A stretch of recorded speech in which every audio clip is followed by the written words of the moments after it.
Hello friends, अस्सलाम वालेकुम, नमस्ते। आज एक न्यू वांगशन फ़ैन फ़िक्शन स्टार्ट करने वाली हूँ। जैसा कि मैंने बताया था कि मैं नेक्स्ट फ़ैन फ़िक्शन ओमेगावर्स बनाऊँगी। तो इस फ़ैन फ़िक्शन का नाम है द प्रॉमिस ऑफ लव और इस फ़ैन फ़िक्शन में टॉप वांगजी और बॉटम विंग है। और ये ओमेगावर्स है, हिस्टोरिकल फ़ैन फ़िक्शन है। इसमें इमोशनल, रोमांटिक और फ़नी सीन भी हैं, जैसे कि हर एफएफ में मैं रखती हूँ। और इस फ़ैन फ़िक्शन के बारे में बात करें तो ये विंग और वांगजी को लेकर एक क्यूट सा लव स्टोरी है। इसमें टॉक्सिक सीन नहीं है, बट स्टोरी बहुत इमोशनल भी होगी, फ़नी भी होगी और लवी डवी भी होगी। सो चलिए स्टार्ट करते हैं इस पार्ट को। मैं ज़्यादा कुछ नहीं बताना चाहती हूँ क्योंकि मैं चाहती हूँ कि आप खुद सुनकर पता लगाओ। तो चलिए स्टार्ट करते हैं इस पार्ट को। कहानी की शुरुआत में हमें बहुत सारे डिसिपल्स को दिखाया जाता है जो कि रास्ते में चल रहे थे, पहाड़ के रास्ते में। बस सब लोग यही बोल रहे थे कि जल्दी करो, जल्दी चलो, हमें शाम होने से पहले गुसु पहुंचना होगा। और हमें एक घोड़े गाड़ी को दिखाया जाता है, एक बगी को दिखाया जाता है जिसके अंदर दो कपल्स थे और उनका एक छोटा सा क्यूट सा बच्चा था जिसके हाथ में दो क्यूट क्यूट रैबिट्स थे, एक ब्लैक कलर का, एक वाइट कलर का।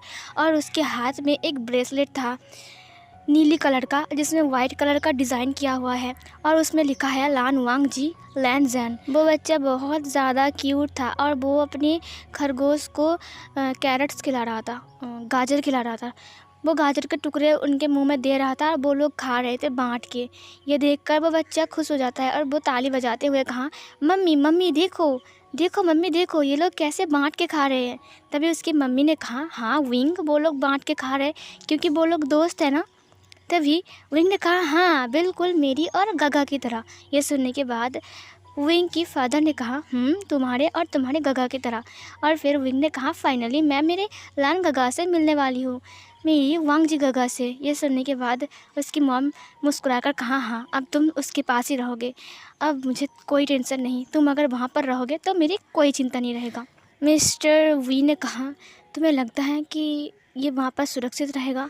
मिसेस वी ने कहा, जब तक वांगजी के साथ विंग रहेगा मुझे पूरा भरोसा है, जब तक घुसु में विंग रहेगा मुझे पूरा भरोसा है, और जब तक लंच चरण के पास विंग रहेगा मुझे पूरा भरोसा है कि मेरे विंग को कुछ नहीं होगा। तभी धड़ाम से कुछ टूटने की आवाज़ आती है। उनके सामने एक पेड़ गिर गए। ये देखकर सारे के सारे घोड़े चिल्लाने लगे, सारे के सारे डिसिपल्स भागने लगे। सब लोगों ने कहा, ये क्या हो गया मालिक, मालिक अनर्थ हो गया है। एक बड़ा सा पेड़, एक विशाल पेड़ हमारे सामने रास्ते को रोक दिया है, हम अब आगे कैसे जाएंगे? मिस्टर वी ने कहा, क्या क्या बोल रहे हो? तभी एक चिल्लाने वाली आवाज़ सामने आती है।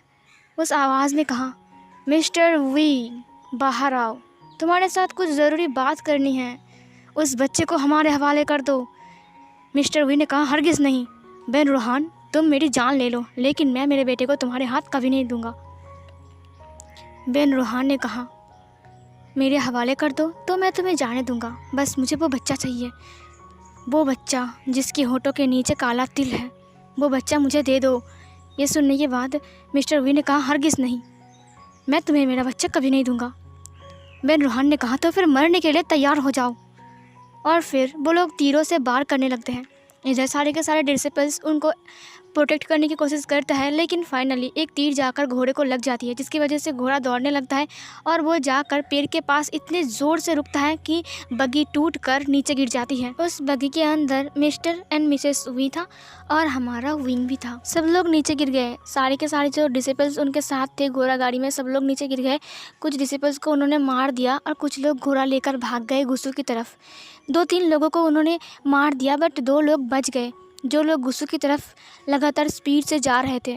हमें लान मेंशन को दिखाया जाता है, जहाँ पर वांगजी की रूम जिंगसी को दिखाया जाता है, जहाँ पर जिंगसी को रेड थीम पर सजाया गया था, जैसा कि मानो किसी का फर्स्ट नाइट हो आज। हमें वांगजी को दिखाया जाता है जिसे रेड कलर के रोब्स पहनाए गए थे, उसका हेड रिबन भी रेड कलर का था और वांगजी के हाथ में एक हेयर पिन था जिसमें लिखा था लैन जैन लव विंग।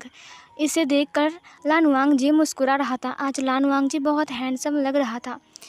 लान वांगजी बस अपने मन में बोल रहा है कि विंग, अब तुम 8 साल के हो गए हो और तुम फिर से मेरे पास वापस आ रहे हो, मेरी तो खुशी का ठिकाना ही नहीं है विंग। एक टाइम था जो मैं तुम्हें पसंद नहीं करता था, मुझे पसंद नहीं था तुम, लेकिन अब तुम मुझे इतना पसंद हो कि ये 3 साल मैंने कैसे बिताया तुम्हें नहीं पता है विंग। तुम्हारे बिना ये 3 साल मेरे लिए 3 जन्म के जैसा था। मुझे अच्छा नहीं लग रहा था और फाइनली अब तुम मेरे पास वापस आ रहे हो, मुझे बहुत खुशी हो रही है। फिर फ्लैशबैक पे सीन दिखाया जाता है, हमें 4 साल पहले का सीन दिखाया जाता है। लान मेंशन बिल्कुल अलग था अब के ज़माने से। लान मेंशन में सारे के सारे डिसिपल्स अपने अपने काम कर रहा था। तभी कुछ डिसिपल्स आकर लैन चरण के रूम पर कुछ बोलने के लिए दौड़ कर आते हैं। उन्होंने कहा, मिस्टर एंड मिसेस वी अपने बेटे के साथ यहाँ पर आए हैं, वो आपसे कुछ ज़रूरी बात करना चाहते हैं, वो लोग बहुत जल्दबाजी कर रहे हैं। लैन चरण ने कहा, अंदर ले आओ उन्हें। और फिर वो लोग अंदर आते हैं। मिस्टर एंड मिसेस वी ने कहा, प्लीज़ प्लीज़ भैया प्लीज़ मेरे बच्चे को बचा लीजिए, मेरे बेटे को बचा लीजिए। ये सुनने के बाद लैन चरण ने कहा, क्या हुआ है? सिचैन भी वहीं पर ही था। सिचैन ने कहा, क्या हुआ है आंटी, अंकल क्या हुआ है? उन्होंने कहा, सिचैन बेटा पता है क्या हुआ है? बेन रोहन को विंग की शक्ति के बारे में पता चल गया है। वो मेरे बेटे का बलि चढ़ाना चाहता है। वो कुछ भी कर सकता है। मुझे डर लग रहा है। हम वी मेंशन में सुरक्षित नहीं हैं। वो हमारे ऊपर जब चाहे तब अटैक कर रहा है।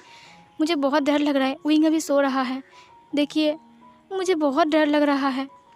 लन चरण ने कहा, डरो मत, जब तक हम हैं तब तक विंग को बेन रोहान छोड़ नहीं सकता है। तभी मिस्टर एंड मिसेस वी ने कहा, आप इसे अपना हेड रिबन अपना सुरक्षित करा दे दीजिए, इसके हाथ में मैं पहना दूंगी।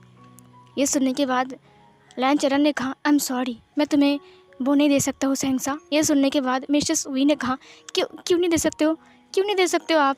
लैन चरण ने कहा, उसे विंग पहन नहीं सकता है। अगर वो उसे पहनेगा तो उसकी पूरी बॉडी जलने लगेगी, मानो कि उसे आग लग गया है। विंग उसे नहीं पहन सकता है।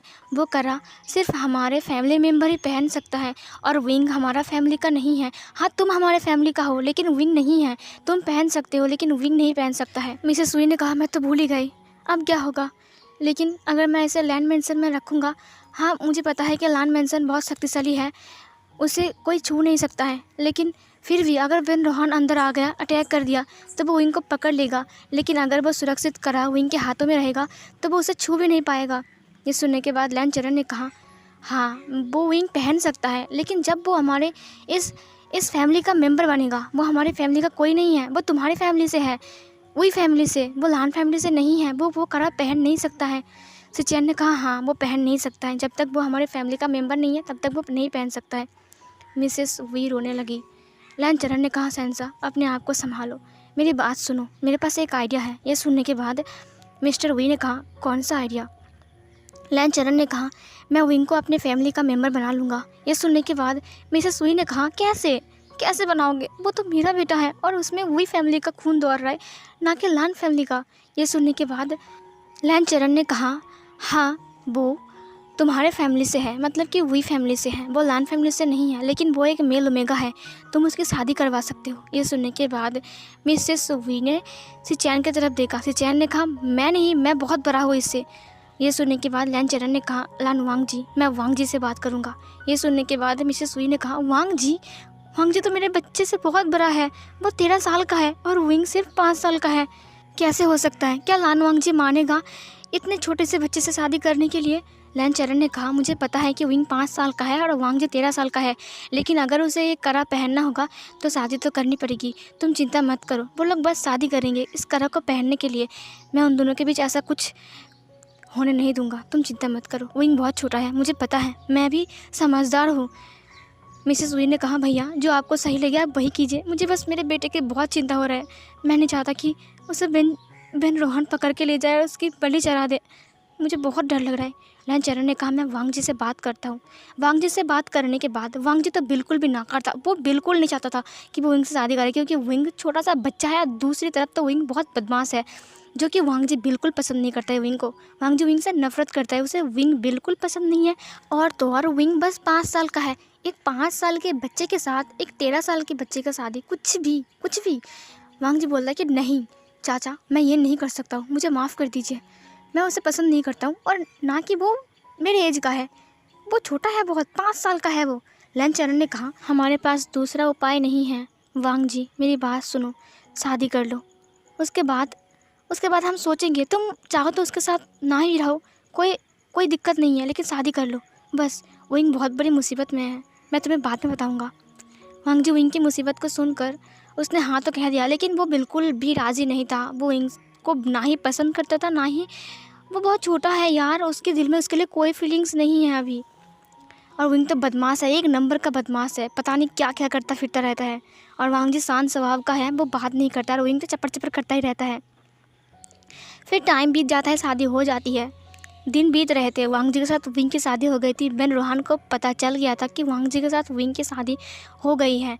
वेन रोहान बस प्लान बना रहा था कि किस दिन वो विंग और वांग जी के ऊपर अटैक कर देगा, लेकिन उसे ये भी पता था कि लान मैंसन का जो करा होता है वो करा बहुत मजबूत होता है, यहाँ तक कि वो बेन रोहान की जान तक ले सकता है अपने मालिक को बचाने के लिए। और वो करा सिर्फ उन्हीं को दिया जाता है जो कि न्यू बॉर्न बेबी होते हैं ना, उनको दिया जाता है। और जो लोग शादीशुदा कपल होते हैं ना, उन शादीशुदा कपल्स को दिया जाते हैं वो जो ब्रेसलेट है, वो जो करा है। फिर वो विंग को भी पहनाया जाता है और वांग जी को भी पहनाया जाता है, क्योंकि वो दोनों शादी कर लिया है, इसका मतलब विंग का वांग जी का वाइफ है, इसीलिए उस करा के ऊपर विंग का उतना ही हक है जितना कि वांग जी का।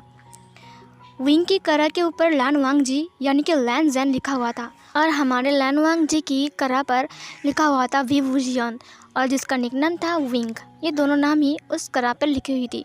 विंग शैतानी करता है, दिन भर मौज मस्ती करता है, जो कि वांग जी को बहुत बहुत गुस्सा दिलाता है। वो क्या करता है बताया, वो ना वांग जी की पूरे कमरे को बर्बाद कर देता है। वांग जी प्रैक्टिस करने के लिए सुबह जंगल में जाता है, पहाड़ में जाता है प्रैक्टिस करने के लिए, और इधर विंग खाना खाता है, घूमता है, सोता है, फिरता है, और वांग जी के पूरे कमरे को गंदा कर देता है। और वांग जी जब शाम को घर आता है ना, तो वो देखता है कि विंग उससे आने से पहले ही सो गया है, और वो सो रहा है बेड के ऊपर।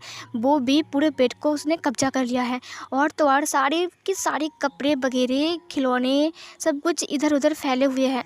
वांग जी विंग को बर्दाश्त नहीं कर पा रहा था, क्योंकि उसका कमरा विंग हर दिन गंदा कर देता था। यहाँ तक कि जब वांग जी पढ़ाई करता था ना, तब भी विंग उसे तंग करता था, मतलब कि उसकी किताब को ले लेता था। अब तो वो छोटा है ना, 5 साल का है, तो 5 साल के बच्चे तो ऐसा करेंगे ही ना, उसकी किताब को ले लेता था, कहीं छिपा देता था, और तो और ऐसे ऐसे कांड करता था ना। वांग जी तंग आ गया था विंग से, लेकिन फिर भी क्या कहना, धीरे धीरे आहिस्ते आहिस्ते विंग वांग जी की आदत बन जाता है। अब विंग को देखकर वांग जी एक सेकंड भी नहीं रह पाता था, क्योंकि अब धीरे धीरे वांग जी विंग को पसंद करने लग गया था। और तो और जब वो प्रैक्टिस करने जाता था, तो वहाँ पर वो बिल्कुल भी रह नहीं सकता था। उसे सिर्फ विंग की पड़ी रहती थी कि विंग क्या कर रहा है, कहीं वो ठीक तो है ना, कहीं बेन रोहान ने कुछ किया तो नहीं ना। वो अब विंग के लिए फिक्र करने लग गया था। धीरे धीरे विंग उसे बहुत पसंद आ गया था। धीरे धीरे वांग जी विंग को प्यार करने लग गया था। शादी के 1 साल बीत गए थे, वांग जी और विंग बहुत खुश थे।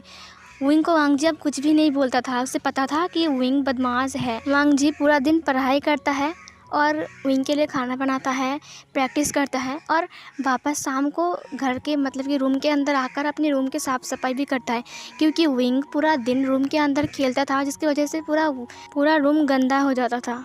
अब वांग जी आकर साफ़ करता था, और वो देखता था कि आने से पहले ही विंग सो चुका है। वो विंग को भी सीधा करता था और उसके ऊपर ब्लैंकेट ओढ़ देता था। वांग जी विंग को देखता था सोते हुए, क्योंकि विंग बहुत क्यूट लग रहा था तब सोते वक्त। फिर सीन चेंज होता है। एक दिन वांग जी पढ़ाई कर रहा था वो लाइब्रेरी में।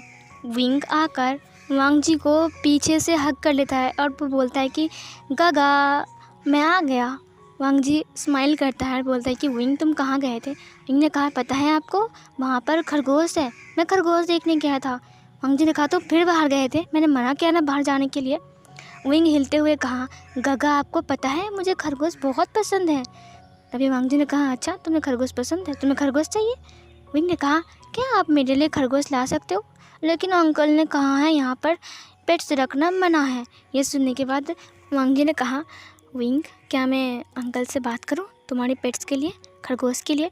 विंग हिलते हुए कहा हाँ हाँ बात करो, मुझे खरगोश चाहिए, एक ब्लैक कलर का मेरे जैसा और एक वाइट कलर का मेरे गगा के जैसा, मेरे लाना गगा के जैसा। ये सुनने के बाद वांग जी स्माइल करता है, और फिर विंग ऐसा हिलते हुए ना उसके कंधों पर ही सो जाता है। वांग जी उससे बात कर रहा था और पढ़ रहा था, वांग जी लिख भी रहा था। तभी वांग जी को एहसास होता है कि विंग बात नहीं कर रहा है। फिर वो देखता है कि विंग सो गया है। फिर वो विंग को अपनी बाहों में उठा लेता है, गोद में, और फिर उठाने के बाद वो उसे जिंगसी में ले जाता है और बेड में लेटा देता है। और उसने कहा, विंग तुम बहुत प्यारे हो, बहुत क्यूट हो, पता नहीं मैं तुम्हारे बिना कैसे रहूँगा जब तुम मुझे छोड़कर चले जाओगे। तुम मुझे छोड़कर कहीं नहीं जाओगे, ठीक है विंग। और फिर वो विंग के फॉरहेड पर एक क्यूट सा किस करता है। फिर वांग जी वहाँ से चला गया। फिर 2 दिन और बीत जाते हैं। वांग जी कहीं गया था, वांग जी वापस आया। उसके अंदर कुछ हिलते हुए दिखाई दे रहा था। वांग जी जब अंदर आया तब एक डिसिपल ने कहा, हंग अर्जुन, राजकुमार लान, आप कहाँ गए थे? आपको कुल प्रमुख और लान गुरु ढूंढ रहे थे। ये सुनने के बाद वांग जी ने कहा, भैया और चाचा मुझे ढूंढ रहे थे? डिसिपल ने कहा, हाँ हाँ हाँ, आपको ढूंढ रहे थे वो। फिर वांग जी दौड़ कर उस रूम के पास जाता है जहाँ पर सिचैन बैठा हुआ था। सिचैन ने कहा, वांग जी तुम कहाँ गए थे? तुम्हें हम कब से ढूंढ रहे थे। वांग जी ने कहा, मैं जंगल में गया था। तभी सिचैन ने कहा, विंग चला गया। ये सुनने के बाद वांग जी ने कहा, विंग चला गया? कहाँ चला गया? सिचैन ने कहा, कुछ ज़रूरी काम था, इसीलिए वो विंग को ले गए। उसकी mother and father, mister and Mrs V, uncle aunty आए थे उन्हें लेने के लिए। ये सुनने के बाद वांग जी ने कहा कि क्या आपने मुझे बताया क्यों नहीं? विंग मुझे बिना बताया ऐसे जा सकता है कैसे?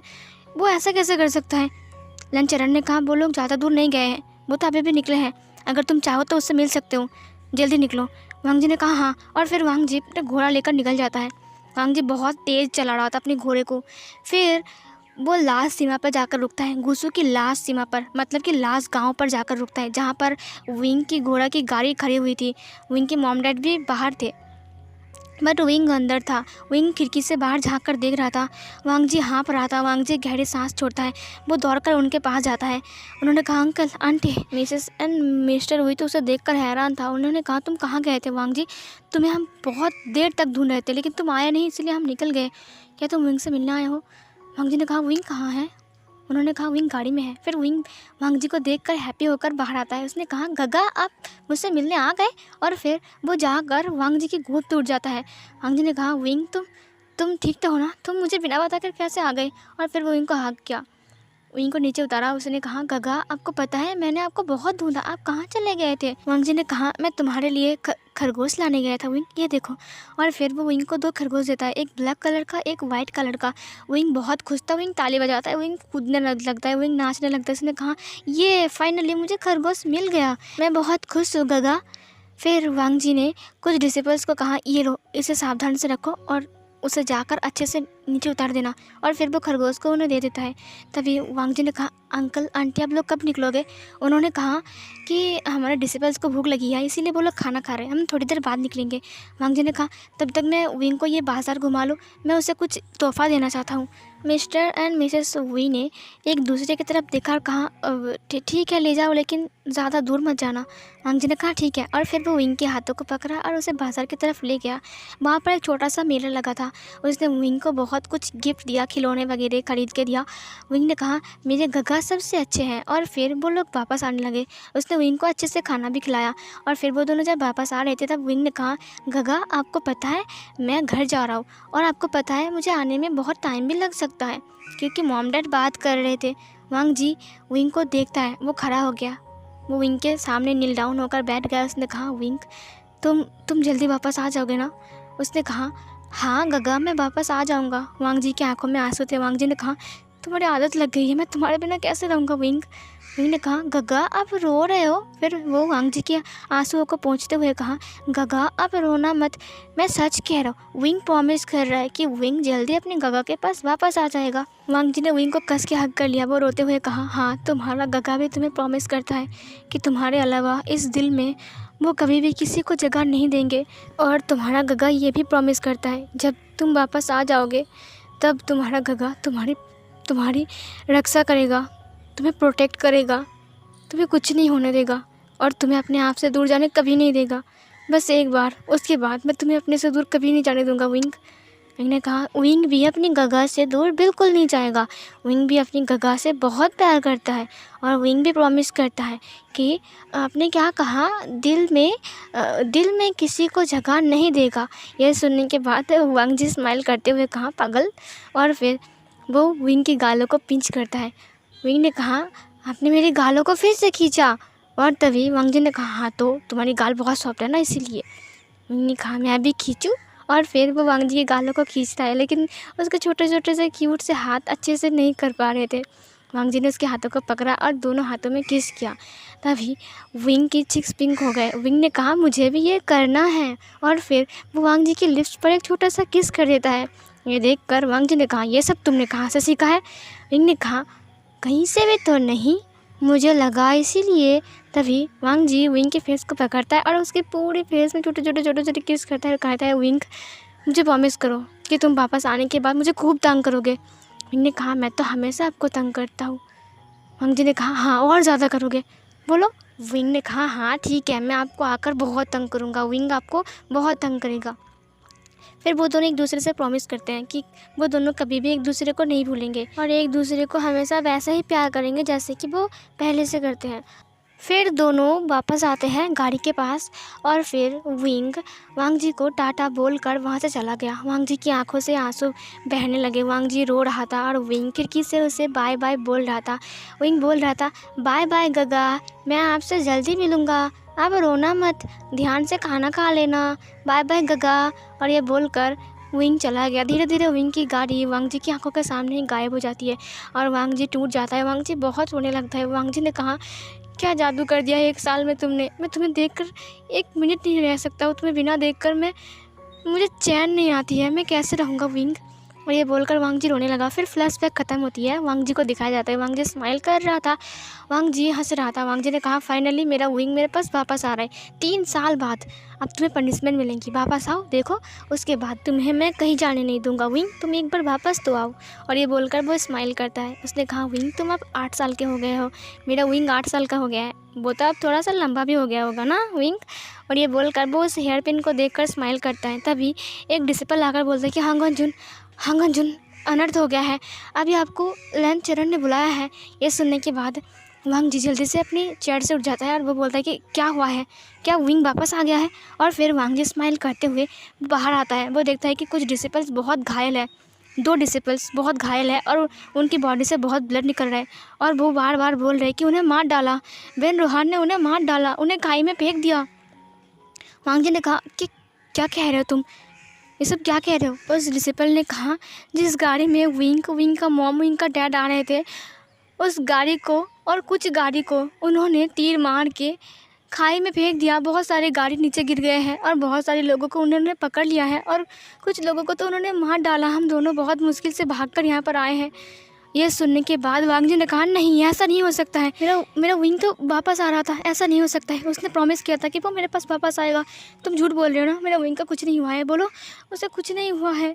और फिर ये बोलने के बाद वांग जी रोने लगा। उस डिसिपल ने कहा हमें कुछ पता नहीं है, हम बहुत मुश्किल से भाग आए हैं, मुझे पता नहीं कि वो लोग ज़िंदा होंगे फिर। तभी वांग जी ने कहा चुप रहो और वो लोग कहाँ हैं, मुझे ले चलो वहाँ पर, मैं बचाऊंगा मेरे विंग को, उससे कुछ नहीं होगा, जब तक उसका गगा है तब तक उसे कुछ नहीं होगा। सो फिर गाइस ये वाला पार्ट यहीं पर ही ख़त्म होती है। तो चलिए देखते हैं कि वांग जी विंग को बचा पाता है कि नहीं। तो मिलती हूँ एक और न्यू पार्ट में, तब तक के लिए बाय बाय।